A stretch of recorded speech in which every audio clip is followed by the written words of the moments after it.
Hi dear viewers, welcome to a new session of Informatics for BA English. This is the 20th session of our class. Today we are going to start with EJournals. EJournal is one of the internet service provided by internet. So let's see what is EJournal. Electronic journals, also known as EJournal. EJournals and electronic serials are scholarly journal or intellectual magazines that can be accessed via electronic transmission. EJournals is useful for research people or research organizations. They can go and review their, they can go and refer the EJournals available in internet. This can be available as soft copy downloadable, or it can be paid, right? So electronic journals, also known as EJournal. Okay, EJournals and electronic serials are scholarly journals or intellectual magazines. It may be intellectual magazines that can be accessed by electronic transmission, that is through internet. These are usually published on the websites. EJournals are usually published on the website. These are the certain information based on the research, and this has been created by researchers. They are specialized form of digital. They are a specialized form of digital document. They are a specialized form of digital document. They are digital document, but these are of specialized format. Okay, they have purpose of providing material for academic research and study, and they are formatted approximately like journal articles. I hope you understood. They have a purpose of providing material for academic research and study. Okay, for the academic research and study they will be providing materials, and they are formatted approximately like journal articles. Okay, it's like journal art. They are providing the details like journal articles. Some electronic journals are online only journals. Some are online version of printed journal, and some consist of the online equivalent of printed journal. So there are three kinds of journals available in internet. First one is it's only a online journal, right? Online only journal, you can say. And the second version is like printed journal, online version of the printed journal. We can scan a printed copy of a journal and you can upload it in internet, that can be viewed by others. That's called as online version of printed journal. And the third category is some consist of online equivalent of printed journal. Okay, it is equivalent of printed journal. There are some online online journal which is equivalent to printed journal. So these are three kinds of journals that's available in internet. Most commercial journals are subscription based or allow pay per view access. Most of the journals are subscription based, right? You have to pay for the journal subscription. You have to pay for the journals. If you pay for 1 year or 2 years, you will be getting journals subsequently in each month. Okay, or per view you have to pay. Allow pay per view access. Pay per view access. You can pay according to view, right? That is also possible. Most electronic journals are published in HTML and or PDF format. It can be published as HTML or PDF format, but some are available in only one of the two formats. Some are available in only one of the two format, either in HTML or in PDF format. A small minority publishes in document format, and a few are starting to add MP3 audio, right? Along with the journal printed, electronic journal, they will be providing MP3 audio also, some of them. A small minority publishers. Okay, that's about journal. So I hope you understood what is journal. Journal is actually used for research scholars or research people. That will help them to help them for their study. Okay, so it is basically of three types. online only journal, and online journal corresponding to printed material, and online journal equivalent to printed material. So these are three kinds of journal available, and most of the journals are you have to pay for most of the journals. Pay may be for 1 year, 2 year, etc., subscription based or per view based. And along with this printed document, this e-journals are available in two format, HTML or PDF, and some minority publishers, they will be providing journals in document format, as well as they are adding MP3 to that journal, printed MP3 to the electronic journal. Okay, so this is about e-journal. Now let us move on to content repositories. What is content repositories? A content repository or content store is a database of digital content with an associated set of data management, search and access methods allowing application independent access to the content, rather like a digital library, but the ability to store and modify content in addition to searching and retrieving. So content repository means it's a collection of electronic content.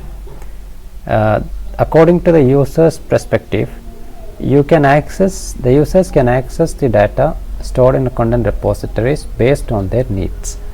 Not only for accessing the data, you can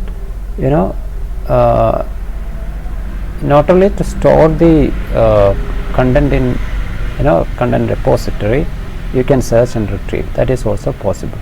So it's like a library. We have seen digital library. So it is like a digital library, but with the ability to store and modify content. In digital library, we cannot go and add our data into digital library, our books into digital library. There are some restrictions. But in content repository, we can store the data, as well as we can retrieve and search. Okay, but for e-library there should be a restriction. There or not everybody can go and search for the books, or not everybody can go and search for the materials available in the e-library. So the content repository is public, anybody can go and search. Okay, the content repository acts as a storage engine for a large application such as content management system or document management system.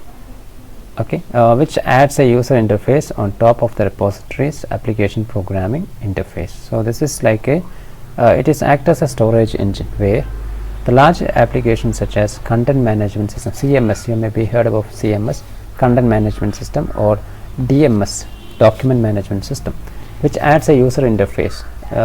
We will get a user interface where we can add our digital content to the repository, or we can search and retrieve, like Google is a search engine where we can go and access the data, right, any kind of data.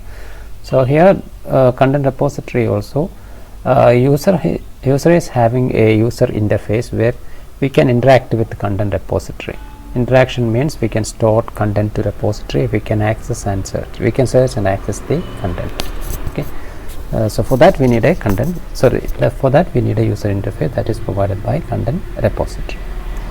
A content repository exposes amongst the following facilities. What are the facilities provided by content repositories? First is add, edit, delete content. We can add a new content to the content repository. We can edit the existing content, or if you want to delete, you can delete the existing content. Hierarchy and sort order management. You will be getting a hierarchy of there will be a hierarchy of storage data. That means the data stored in the content repository is organized in certain hierarchy, where sort management is clearly implemented. Okay, query and search. We can query based on our needs and search. We can access the contents from the repository. Versioning is also there. Based on the data, you can version your data. Suppose you uploaded some document 2 months ago, and the version of that document is 1.0, for example, and today we are going to upload one more document similar to that document, similar to the previous document. So you can make it as the version as 1.1, right? So versioning is also there. And there is access control. we can restrict the access control as well. Import and export, you can export the content. If you want to import, you can also import. Okay, locking, you can lock the content. Lifecycle management, retention and holding, or record management. The data management means record management. So that's about content repositories. So what is content repository? Content repository is a collection of data available in internet. It is maintained as a content repository where the user can go and access the data. It's like electronic library, but there is a difference. In content repository, we can add a new data, we can query and search, but in case of e-library, you cannot add a new book or any content to the digital library. Only the owner can add, right? But here it's public, anybody can add and query and search the data. That is about content repository. And everything is available in content repository based on some suppose if you want to know a certain information about schools, you'll be getting the information about schools, right? Or if you want to get an information about COVID-19 pandemic, that's also you will be getting from content repository, right? So these are called as content repository. Everything can be explored in content repository. And some of the facilities provided by content repositories are: you can add a new content to the repository, you can edit the content from existing content of the repository, or if you want to delete also possible. And there will be a hierarchy of content so that you can easily access. There is a query and search, there is a versioning, there is access control, there is import and export, then there is a locking, then lifecycle management, retention and holding, or record management. So these are the facilities provided by content repositories. Then let us move on to online education. What is online education? It is very relevant in nowadays, because during COVID-19 pandemic, most of the school, not most, all the schools are closed in Kerala and other states of India as well, and 100% students are moving to online education. It's clearly a very difficult task for the teachers as well as the students to follow. There are many advantages and disadvantages for this, but we have to cope up with online education nowadays because the situation is like that, right? So let us study what is an online education. It's a type of distance learning, taking courses without attending a brick and mortar school or university. Instead, online students and teachers interact over the internet, like what we are doing now. It's a kind of online education. The teachers and students are interacting over the internet without seeing physically, right? We don't want to go to schools or universities to attend the classes. If you have an internet connection, your teachers will give you class online, right? That is called as online education. E-learning is a learning environment which uses information and communication technologies, that is called as ICTs, as a platform for teaching and learning activities. So the teachers, they have to use laptop, they have to use the keyboard, they have to use the blackboard, etc. That whatever the e-learning contents or whatever the communication technologies they required for taking the class, everything should be appropriate. So e-learning is a learning environment which uses information and communication technologies, ICTs, as a platform for teaching and learning activities. The term e-learning comprises a lot more than online learning, right? E-learning is lot more comprises than online learning, virtual learning or distributed learning or networked or web-based learning, right? So e-learning is like online learning or virtual learning or distributed learning or networked or web-based learning. Everything is all these terms are related to e-learning. As a letter E in e-learning stands for the word electronic. E means electronic. E-learning would incorporate all educational activities. All the educational activities is being incorporated in e-learning, like teaching, learning, assignment submission, quizzes, examination, etc. Every educational activities can be incorporated in e-learning platform. The growing interest in e-learning seems to be coming from several directions.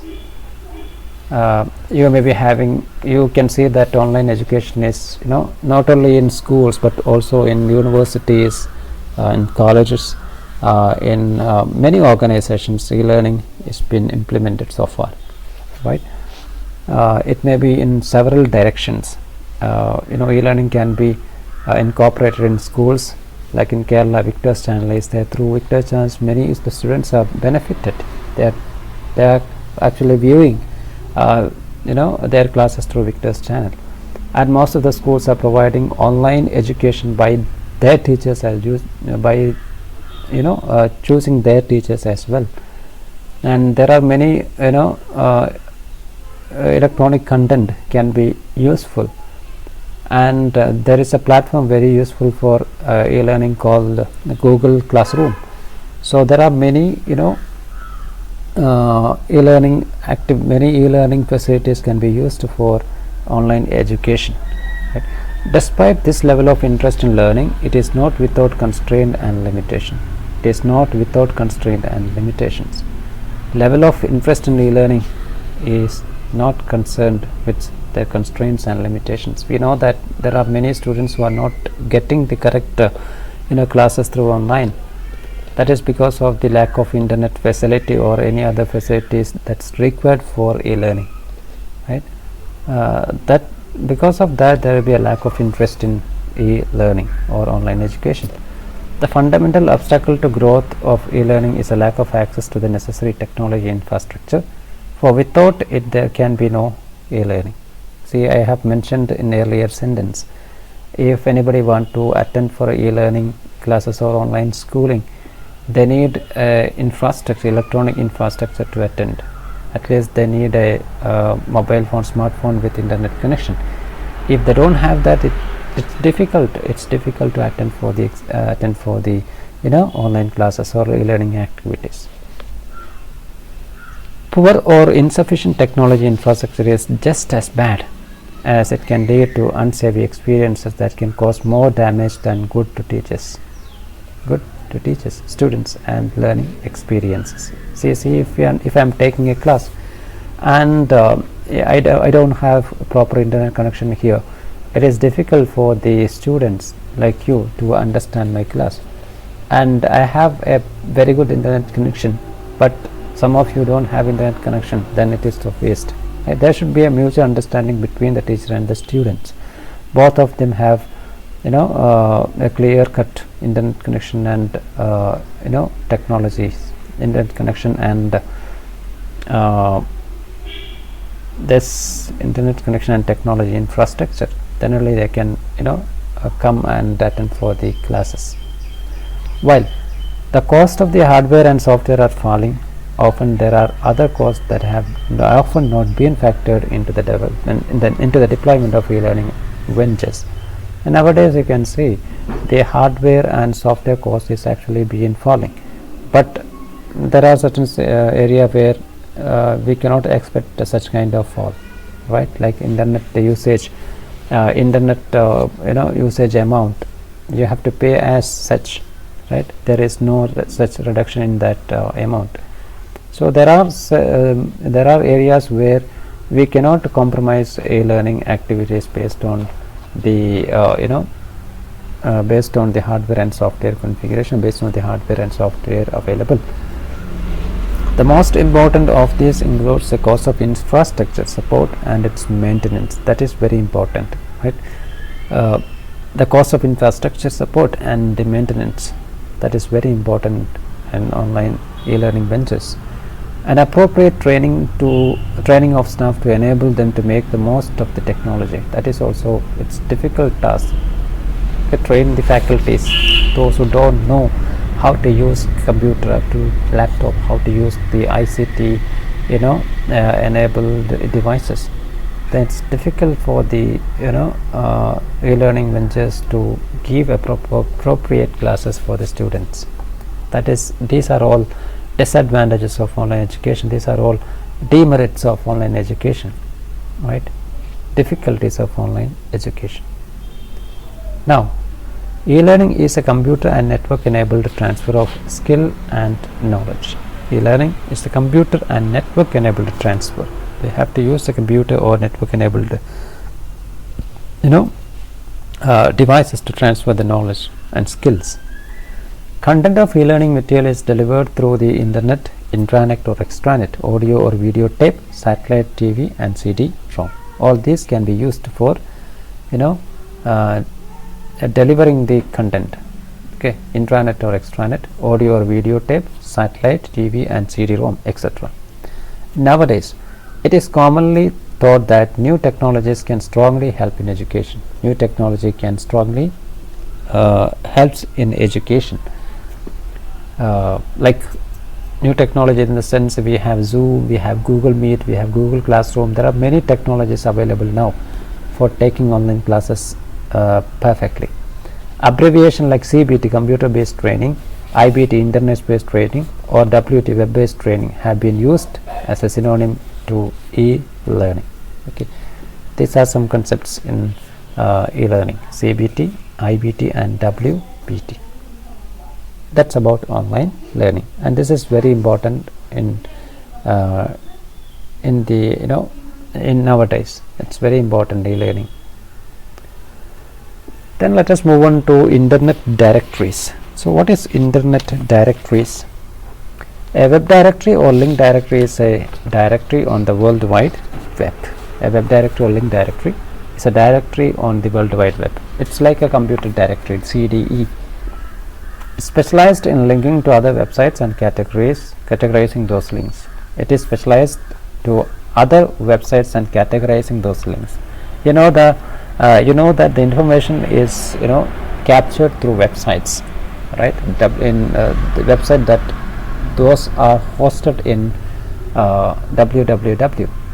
So these internet directories are a collection of links where you can go to different websites. So those links are categorized. A web directory is not search engine and does not display a list of web pages based on the keyword. It is not a search engine. Instead, it lists websites by category and subcategory. It lists the websites by category and subcategory. For example, there is a category called as education. So in education, what are the different categories of websites available in internet? Okay, what are the different websites available in internet? That is a category. And in that category itself, in education itself, there are different areas where schooling is there. There is a graduation, post-graduation, doctorate, etc. There are different levels. So we can we can give a subcategory for the categories as well. Like the website, you will be getting information about post-graduation. It's a subcategory of the main category called school education, right? So likewise, you can create a internet directory where it consists of links to the websites, and all these links are categorized, right? You can make a category and subcategory as well. The categorization is based on the whole websites rather than one page or set of keywords. You know that a website consists of different pages. So this category is not based on one page. It is based on the whole pages of that website. We are categorizing the website. We are not categorizing the web page.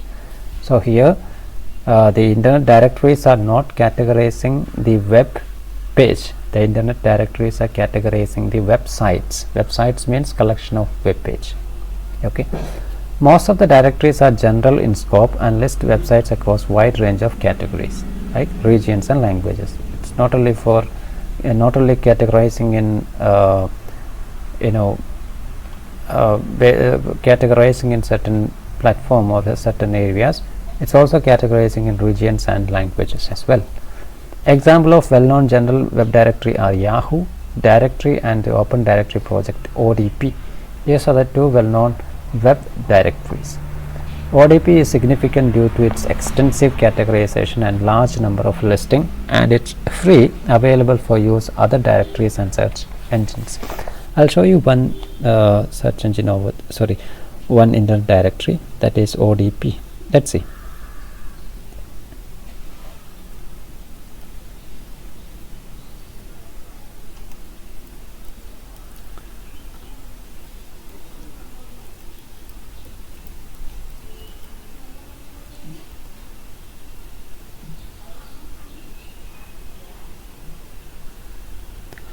See, here you can see this is called as a web directory, where you can see arts, games, kids and teens, references, shopping, world, business, health, news, region, society, computers, home, creation, science, reports.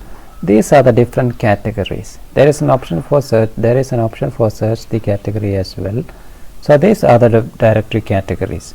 When you go for arts or games, let us say let us go to games first. See, there are subcategories as well: addiction, card games, consumer information, dice, hand games, related categories, other languages, etc. Right. So this is called as, let us go into one subcategory called game study. See, in this game study itself, you can see there are many other directories as well, subcategories as well. See, in this category there is a artificial live games. This is moving to a website called irifgameblogspot.com. right. This is a link, this is another link.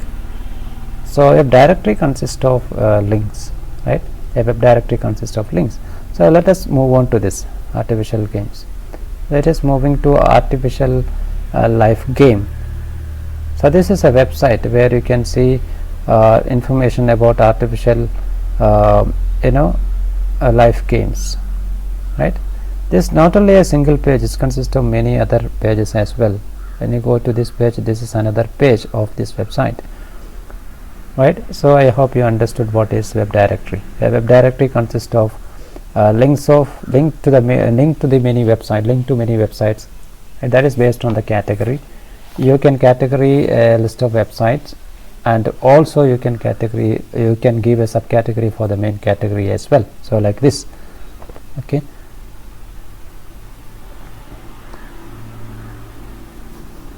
So that's about internet directory.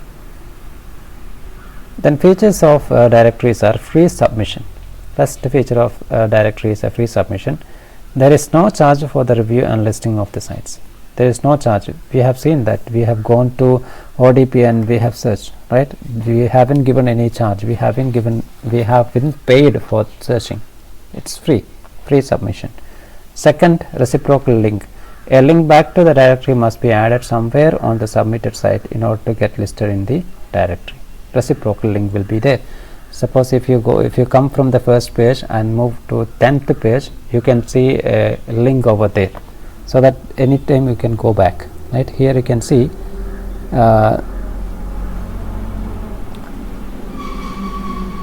right, there is a reciprocal link. We have come from home, then games, then game studies, right. Home, game studies. This is called as reciprocal link, okay. Then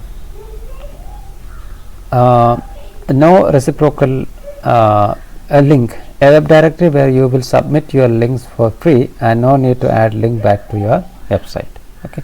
And paid submission. A one-time or recurring fee is charged for reviewing or listing the submitted link. Sometimes you have to pay for the submitted link. And the fifth feature is no follow. There is a real no follow attribute associated with the link, meaning search engines will not give no weight to the link. The search engine will not give any weight for this link, okay. You cannot search through search engine. You cannot search through search engine like Google. And then feature listing. What is feature listing? The link is given premium position in a category or multiple categories or other section of the category, such as the home page, sometimes called a sponsored listing. Okay, feature listing is also there. the link is given a premium position in a category. Suppose if you want to give a premium position for the category, you can give the premium position multiple categories or other sections of the directory, such as the home page and sometimes called the sponsored listing. Okay, and bit for the position. What is bit for position? Where sites are ordered based on bits. Okay, suppose you have certain links available in internet directory and you want that links to become first, that links to be viewed first by the customers or by the viewers, then you have to pay for that. That is called as bid for position, right? Then affiliated links, where the directory earns commission for referred customers from the listed websites. Okay, you can give a commission for referred customers from the listed websites. That is also possible. That is called as affiliated links, right? Commission can be earned by the customers from the listed websites. Okay. Suppose when you create a online directory and you are asking for the customers their information to be viewed in your directory. So based on the view, certain commission can be given by the customer to the organization where the internal directory has been implemented. So they will be getting the commission when they register in this site. Okay. A human edited directory is create and maintained by editors who add links based on the policies particular to the directory. That's fine. Then bid for position directory are also known as bidding V directories, are paid for inclusion web directories where the listing of websites in the directory is ordered according to their bid amount. For example, I have given $1,000 for my link, so that my link will come first, and other persons are giving $800, $100 like that. So based on the amount given by the bid given by the customers, the link will be displayed. Okay, based on the bid amount, the link will be displayed.